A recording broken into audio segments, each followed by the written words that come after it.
சரவண பவ. வேல் இருக்க வினை இல்லை, மயில் இருக்க பயமும் இல்லை. உன் மிகப்பெரிய பிரச்சனை இன்று முடிவுறப் போகிறது. ஓம் முருகா என்று சொல். உன் தந்தையான நான் உன்னை விட்டு விலகவும் மாட்டேன், உன்னை கைவிடவும் மாட்டேன். உன் வீட்டில் தேவைகளுக்கு குறைவு வராமல் காப்பாற்றுவேன். என் வார்த்தைகளை நம்பு. மீதியை உன் தந்தையான நான் பார்த்து கொள்கிறேன். ஏன் இப்படி உன்னை கடுமையாக நீ வருத்தி கொள்கிறாய்? நீ இப்படி உன் உடலை வருத்தி கொண்டு என்னை வழிபட வேண்டாம். நான் உனக்கு துணையாக உனக்குள்ளேயே இருக்கிறேன். அப்படி இருக்கையில் நீ படும் துயரங்களை நான் அறிய மாட்டேனா? நான் உன் வேண்டுதலை என்றும் அலட்சியப்படுத்தியது இல்லை. ஆனால் நீ இப்படி உன்னை வருத்தி கொள்வதை என்னால் தாங்கிக் கொள்ள முடியவில்லை. நீ இப்படி உன்னை வருத்தித்தான் சூழ்ந்துள்ள துயரங்களான திரும்பிய திசையில் எல்லாம் ஏமாற்றம், துரோகம், வஞ்சகம், ஏழ்மை, இன்னும் பல வழிகளும் துயரங்களும் நீங்க வேண்டி நீ முழுமையாக நம்பும் உன் தந்தையை எண்ணி வேண்டிக் கொள்கிறாய். அப்பா சொல்வது சரிதானே? உன் மனதில் இருப்பதை நான் அறிவேன். உன்னை சூழ்ந்துள்ள துயரங்களிலிருந்து தப்பிப்பது எப்படி என யோசித்து தூக்கம் வராமல் தவிக்கின்றாய். உன்னை எல்லோரும் அவமானப்படுத்துவது போலவும், கைவிட்டது போலவும், எல்லாமே இருந்தும் எதுவுமே இல்லாதது போலவும், எல்லோரும் இருந்தும் அனாதை போலவும் இப்போது நீ உணர்கின்றாய். அனைத்தையும் நான் அறிவேன். சங்கடங்களை நினைத்து நம்பிக்கை இழக்கின்ற காலகட்டத்தில் தான் நீ இருக்கின்றாய். உன் கர்ம வினைகளின்படி இது உனக்கு உண்மையான சோதனையான காலம்தான். நான் இல்லை என்று கூறவில்லை. ஆனால் உன் கர்ம வினைகளை அழித்து அதை உனக்கு சாதனை காலமாக மாற்றத்தான் நான் இங்கு போராடி கொண்டு இருக்கிறேன். இன்னும் சிறிது காலத்திற்கு சங்கடங்களை சகித்துக்கொள். உன் நம்பிக்கை என்னும் சக்தியை ஒன்று திரட்டி உன் துயரங்களைக் கண்டு அஞ்சாமல் போராடு. இது நீ திடமான சிந்தையை தக்க வைத்து கொள்ள வேண்டிய காலகட்டம். இறை நாமத்தை உச்சரித்து கொண்டே இரு. எல்லாம் கூடிய விரைவில் மாற்றியமைக்க அப்பா நான் இருக்கிறேன். உன்னை தவிக்கவிட்டு உன் தந்தையான நான் எங்கே போவேன்? உன் வழிகள் என்ன, எப்படி என்று நான் உணராமல் இருப்பேனா? நீ கொஞ்சம் யோசித்துப்பார். நீ வளர்ந்து என் பிள்ளையாய் இருக்கலாம். ஆனால் தாயின் கருவறையின் அணைப்பில்தான் இன்றும் என்றும் இருக்கிறாய். அதையும் மீறி நீ உணர்கிறாய் என்றால் என்ன அர்த்தம்? உன்னை வாழ்வில் மேலோங்க உன் சுய சிந்தனையும் முடிவும் எடுக்கும் பக்குவமும் வரவேண்டும். அதனால்தான் எட்டி நின்று பார்க்கிறேன். நீச்சல் தெரியாமல் துன்பத்திலும் வழியிலும் தத்தளித்த நேரத்தில் உனக்கு நான் பக்கத்தில் நின்றேன். இன்று நீச்சல் ஓரளவிற்கு உனக்கு தெரிந்துவிட்டது. இனிமேலும் உன் அருகில் நான் இருந்தால் எல்லாவற்றிற்கும் என் அப்பா செய்வார் என்று இருப்பாய். நான் சொல்லும் அனைத்தும் உனக்கு சரியா தவறா என்று ஆராயாமல் இருந்த என் பிள்ளையின் மனம் எனக்கு தெரியும். ஆனால் உன் வாழ்க்கையில் நானும் உன்னை சுற்றி நிறைய மக்களும் உள்ளார்கள். அவர்கள் அப்படி இருப்பார் என்ற உத்தரவாதம் இல்லாத போது நீ அந்த மனநிலையை விட்டு வெளியே வர வேண்டும். அதனால்தான் ஆற்றில் உன்னை இறக்கிவிட்டு அருகிலிருந்து அமைதியாய் உனக்கு நான் உணர்த்தி கொண்டு இருக்கிறேன். இது உன் நல்லதுக்காக. உன்னை உயிராய் நினைக்கும் உன் தந்தையான நான் எப்படி உன்னை விட்டு செல்வேன்? உன்னை விட்டு நான் எப்போதும் விலக மாட்டேன். என்றும் என் அரவணைப்பில் நிம்மதியான நோயற்ற வாழ்வு பெற்று சுபிட்சமாய் வாழ்வாய். இது என் சத்திய வாக்கு.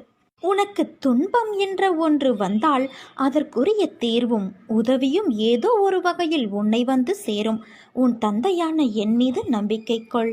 ஏதோ ஒன்றை அடைவதில் மட்டும்தான் நிம்மதி கிடைக்கும் என்று நினைக்காதே. சிலவற்றை இழந்தால் கூட நிம்மதி கிடைக்கும்.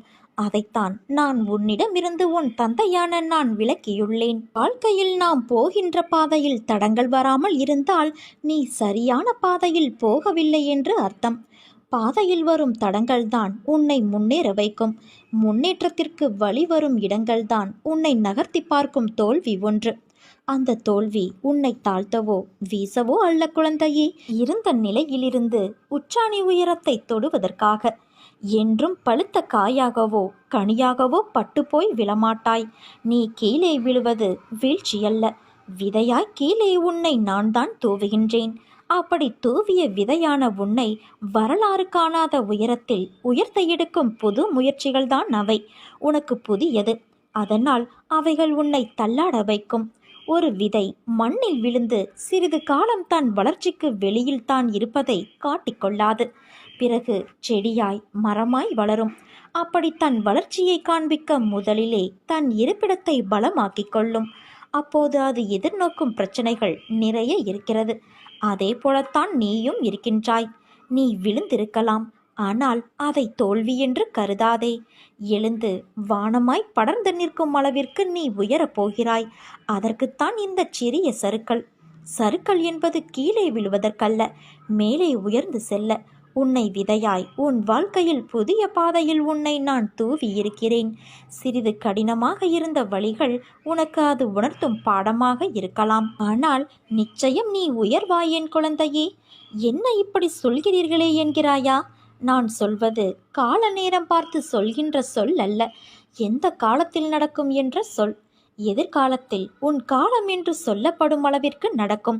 அதற்கு மறைமுகமாக நான் சொல்லும் சொல் எதிர்காலம். கொஞ்ச தூரம்தான் இருக்கிறது, அதனால்தான் தாமதமாகிறது என்று நினைக்கிறாயல்லவா? ஆனால் அது தாமதமில்லை. உன்னை நீ தயாராக்கிக் கொள்ளும் காலம் இது. வெற்றிக்கான காலம் வந்துவிட்டது. இதில் நீ நிச்சயம் ஜெயிப்பாய். இந்த உலகமே தலைகீழாக மாறலாம், ஆனாலும் நாம் வழி தவறிவிடக்கூடாது. நம்முடைய நிலையிலேயே உறுதியாக நின்று கொண்டு அமைதியாக இவ்வுலகை வேடிக்கை பார்க்க வேண்டும். எதிலும் பொறுமை, எங்கும் பொறுமை கொண்டிரு. உன்னிடத்தில் அனைத்து நல்ல பண்புகளையும் நான் கொடுப்பேன். உன்னுடைய கர்ம பலனை நான் கழித்து வருவதால் உனக்கு எல்லாமே தாமதமாகிறது. நம்பிக்கையை மட்டும் கைவிட்டு விடாதே. என்னை நம்பு. யார் கைவிட்டாலும் நான் உன்னை கைவிட மாட்டேன் குழந்தையே. நீ நம்பிக்கையோடு இரு, நல்லதே நடக்கும். அப்பா, நான் என் சுதந்திரத்தை இழந்து பல வருடங்கள் ஆகிவிட்டன. என் வாழ்வில் எனக்கு எப்போது சுதந்திரம் கிடைக்கும் என என்னிடம் கேட்கிறாய். நீ விட்டு சென்ற கடமைகளை தீர்க்கத்தான் பிறவி எடுத்துள்ளாய். உன் கடமைகளை நீ செய்யும்போது உன் சுதந்திரம் இழந்தாய், உண்மைதான். ஆனால் உன் கர்ம வினையை தீர்த்து சுதந்திரத்தை திரும்ப பெறுவாய். வாழ்வில் நீ காண வேண்டிய பல மகிழ்ச்சியான நிகழ்வுகள் அடுத்தடுத்து வரப்போகின்றன. சுதந்திரமாய் அந்த நிகழ்வுகளில் நீ நல்ல உள்ளங்களோடு ஒற்றுமையாக இருந்து மகிழ்வாய். உன் கோபத்தை குறைத்துக்கொள். அவசியமற்ற உரையாடல்களை தவிர்த்துவிடு. எல்லாம் ஜெயமாகும். என்னை எவன் மிகவும் விரும்புகிறானோ அவன் எப்போதும் என்னை காண்கிறான். என்னை விட்டு நீங்கினால் இந்த உலகமே அவனுக்கு சூனியமாக தோன்றுகிறது. என் கதைகளைத் தவிர பிறவற்றை அவன் கூறுவது கிடையாது. இடையறாது என்னையே தியானித்து என் நாமத்தையே ஜெபம் செய்கிறான்.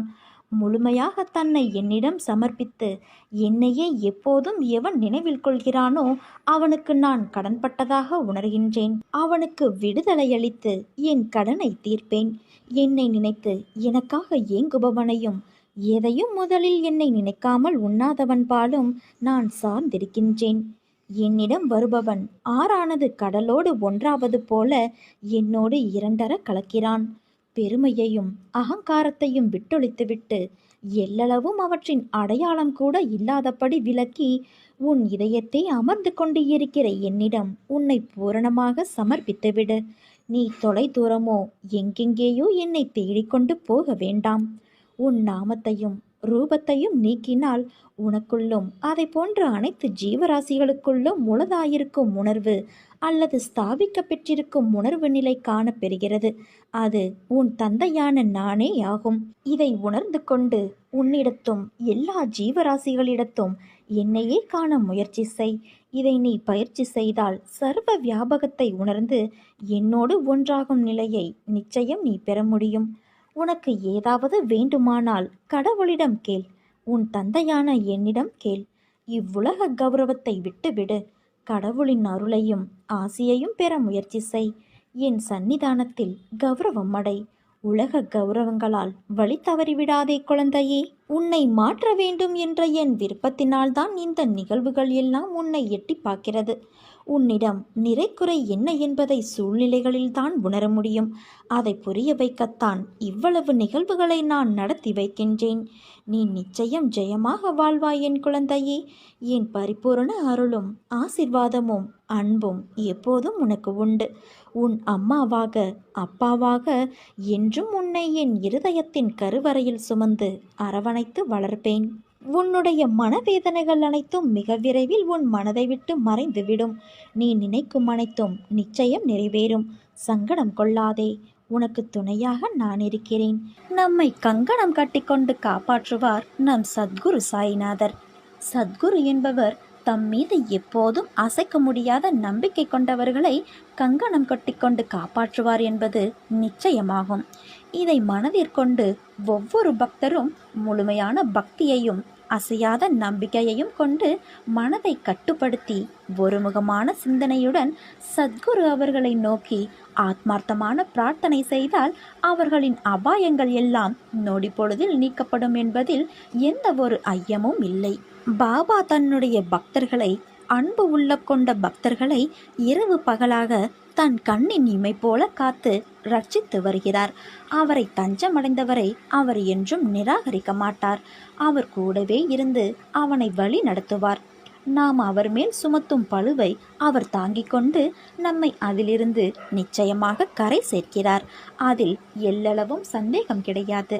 இதற்கு நாம் செய்ய வேண்டியது அவரிடம் சரணடைந்து அவர் நாமத்தை சதா சொல்லிக்கொண்டே இருக்க வேண்டும்.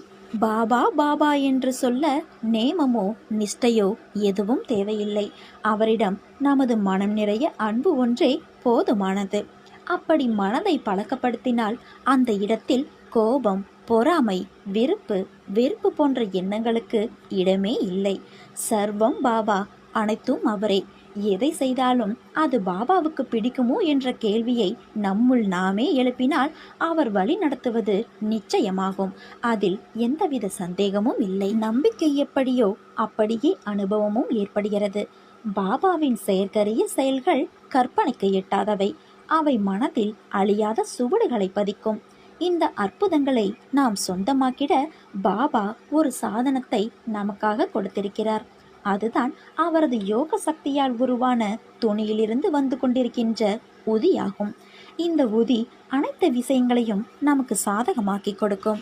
மந்திரமாவது நீர் என்பார் சம்பந்த பெருமான். வல்லினை போக்குவதும் மந்திரமாவதும் நமது வேலைகளை முன்வந்து செயல்படுத்துவதும் அனைத்தையும் நமக்கு சாதகமாக மாற்றுவதும் இந்த உதியே என்பதை நீங்கள் அறிந்து கொண்டால் உங்கள் வாழ்வில் வெற்றி நிச்சயம். உணவு சமயத்தில் பசியோடு எந்த ஜீவன் உன் வீட்டிற்கு வருகிறதோ, மனிதனோ பறவையோ மிருகமோ புழுப்பூச்சியோ எது வருகிறதோ அதுவே அதிதி. இவை யாவும் உணவை நாடுகின்றன. உன்னிடம் வரும் உண்மையான அதிதியை நீ அதிதியாக கருதுவதில்லை. காக்கைக்கு உணவு அளிக்கும் சமயத்தில் சமைத்த சாதத்தை நிறைந்த அளவில் எடுத்துக்கொண்டு போய் வீட்டுக்கு வெளியே வை. எந்த பிராணியையும் கூவி அழைக்காதே. வந்த எந்த பிராணியையும் விரட்டாதே. எந்த பிராணி உணவு கொள்ள வந்தாலும் அதை பற்றி மனதை அலட்டி கொள்ளாதே. இவ்வாறாக லட்சம் விருந்தினர்களுக்கு உணவளித்த புண்ணியத்தை நீ பெறுகிறாய். பசியால் வாடும் எந்த உயிருக்கும் அன்னதானம் செய்பவர் உண்மையில் அதை என்னுடைய வாயில் இடுகிறார் என்று நீ அறிந்து கொள். உனது சகோதரனால் நீ நன்மை அடையப் போகின்றாய். நெடுநாட்களாக தடைப்பட்ட வேலையும் நிறைவுறப் போகின்றது. உன் வீட்டில் சுப நிகழ்ச்சி நடைபெறும். விதர்ப்பமான பேச்சுக்களும் செய்கைகளும் உன் முன்னர் மற்றவர்களால் நடக்கிறதா? உன் கோபம், வெறுப்பு, எரிச்சலின் உச்சத்தில் அந்த பேச்சுகளும் செய்கைகளும் கொண்டு போய் விடுகிறதா? கவலை கொள்ளாதே. உன் மனதில் சில விஷயங்களில் இன்னும் தெளிவு தேவைப்படுகிறது. பக்குவம் அடைய வேண்டியதாய் இருக்கிறது. அதை நீ கற்க வேண்டும் என்பதற்கே இந்த நிகழ்வு. அமைதியாய் சுமூகமான முறையில் ஒரு விஷயத்தை கையாளும் பண்பு என்பது அறிவுடைமையில் விளங்கும் சிறந்த பண்பாகும். என் பிள்ளை, நீ பிறவியிலே அறிவுடைமையான ஆன்மா. இதனை தெரிந்து கொள்வதற்கு கணக்கு இல்லை. ஒவ்வொரு நிமிடம் மனிதர்களிடத்தில் நாம் பயிலும் கல்வியே ஒருவரை அறிவுடைமையிலும் சிறந்த நற்பண்புகளிலும் சிறந்து விளங்கச் செய்யும். அதை உனக்கு போதிப்பதற்கே இந்த சூழ்நிலைகள். ஒரு பாத்திரத்தை நீ தண்ணீரில் அழுத்தினால் அது கீழே செல்வது போன்று இருக்கும். ஆனால் மறுபடியும் 2 மடங்கு மேலோங்க செய்யும். இதுவே அதை தண்ணீரை விட்டு அழுத்தாமல் வைத்துப்பார். அது குறிப்பிட்ட அளவு தண்ணீர் வந்தவுடன் தானாகவே கீழே சென்றுவிடும். அதை போலத்தான் உன் சூழ்நிலைகள். இதை புரிந்து கொண்டு செயல்படு. தேவையில்லாமல் மனதை பாரமாக்காதே. மனம் அமைதியாவதற்கு சூழ்நிலைகள் உருவாகாது. நீதான் அதை அமைதிப்படுத்திக் கொள்ள வேண்டும். கோபத்தில் பேசவும் செய்யலாம், அமைதியாகவும் எதற்கும் செவி கொடுக்காமலும் செல்லலாம். எது உனக்கு நல்லது என்று நீ யோசித்துப்பார். எதற்கும் பயப்படாதே, கலங்காதே. உன்னில் நிச்சயம் வெற்றி என்ற தீபத்தை நான் ஏற்றுவேன். நீ உன்னில் பார்க்கும் அனைத்துமாய் அகிலத்தின் ரூபமாய் உனக்கு நான் இருப்பேன். கஷ்டங்களும் நிரந்தரமில்லை, கஷ்டப்படுத்தியவர்களும் நிரந்தரமில்லை. நிரந்தரமில்லாத உலகத்தில் காயங்களை நினைத்து கலங்காதே. நீ சிறிதும் கவலைப்படாமல் இரு. எந்த ஆபத்திலிருந்தும் நீ முழுமையாக காப்பாற்றப்படுவாய் என்பதில் உனக்கு எந்தவித சந்தேகமும் வேண்டாம்.